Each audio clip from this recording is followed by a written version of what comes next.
ఎన్నో ఏండ్ల నుంచి ఈ చెరువులని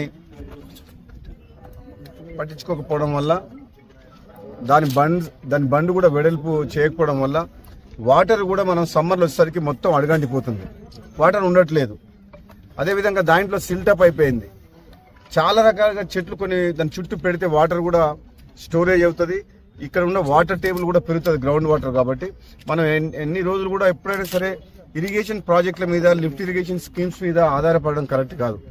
ఎప్పుడైతే మనం వర్షాకాలంలో వచ్చిన ప్రతి వర్షపు చుక్కని వేస్ట్ పోకుండా అది మనం తప్పకుండా ఈ గొలుసుకట్టు చెరువుల ద్వారా ఈ ప్రాంతంలో అన్ని చెరువుల కుంటలు నింపుకొని ఆ బండ్స్, ఆ ట్యాంక్స్ ని బ్యూటిఫికేషన్ చేసుకొని ఇది మున్సిపాలిటీ పరిధిలో ఉంది. సాయంత్రం కాగానే జనము ఉదయం సాయంత్రం వాకింగ్ ట్రాక్ చేసుకొని అందరికి కూడా ఆహ్లాదకరంగా ఈ ప్రాంతాన్ని అభివృద్ధి చేయాలన్న లక్ష్యంతో ఒక బెంగళూరు నుంచి Anand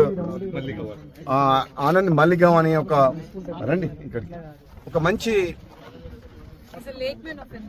lake man of India అంటే ఇతను బెంగళూరు సిటీలో ఆనంద్ మల్లిగాం గారు బెంగళూరు సిటీలో ఎన్నో ట్యాంక్స్ ని బెంగళూరు నగరంలో పెద్ద నగరంలో ఆ తర్వాత యూపీ స్టేట్ ఎన్నో ఒరిస్సా ఎన్నో రాష్ట్రాల్లో కూడా ఇతను స్పెషలైజేషన్ ఉంది.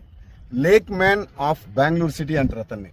నేను ఇతని గురించి ఎన్నోసార్లు తెలుసుకొని చాలా రోజుల నుంచి ప్రయత్నం చేస్తున్నా. మనం చౌటుప్పల్ మున్సిపాలిటీ రివ్యూ చేసినప్పుడు కూడా అనుకున్నాం ఈ ప్రాంతంలో చెరువులు కుంటలు అన్ని ఘోరంగా ఉన్నాయి, పరిస్థితి మొత్తం సిల్టప్ అయిపోయినాయి, కట్టలు కూడా సరిగా లేవు, నీళ్లు కూడా సరిగా రావట్లేదు, మధ్యన అన్ని అబ్స్ట్రక్షన్స్ ఉండడం వల్ల వాటర్ సరిగా నిండటం లేదు. కొద్దిగా వర్షం పడ్డప్పుడు ఒక్కొక్కసారి వర్షాలు ఎక్కువైనప్పుడు అలిగెళ్ళి మొత్తం వాటర్ వెళ్ళిపోతుంది, వాటర్ స్టోరేజ్ చేసుకోలేకపోతున్నాం. దాంతో ఏంటంటే గ్రౌండ్ వాటర్ టేబుల్ పడిపోతుంది. మనం ఉన్న వర్షాకాలంలో వచ్చిన వాటర్ని మనం సద్వినియోగం చేసుకొని ఈ ప్రాంతంలో చెరువులు కుంటలు నింపుకున్నట్టయితే ఈ ప్రాంతానికి గ్రౌండ్ వాటర్ చాలా బాగుంటాయి, బోర్లు కూడా మంచిగా ఉంటుంది.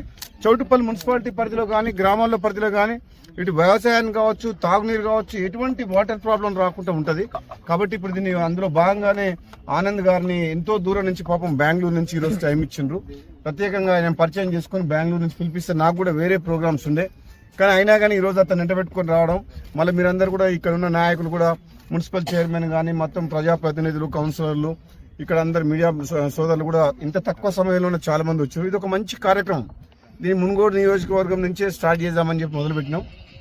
తాను మన మీద ఉన్న ప్రేమతోటి అభిమానంతో దానికి ఒప్పుకుంటూ అందులో భాగంగా ఈ సంవత్సరం ఎన్ని చేయగలుగుతాం, ఎన్ని ట్యాంక్స్ చేయగలుగుతామో ఈరోజు సర్వే స్టార్ట్ చేసిన తర్వాత మన డి కృష్ణారెడ్డి గారు ఉన్నారు, డిపార్ట్మెంట్ వారి సహకారంతో మొత్తం డీటెయిల్స్ తీసుకుంటాం.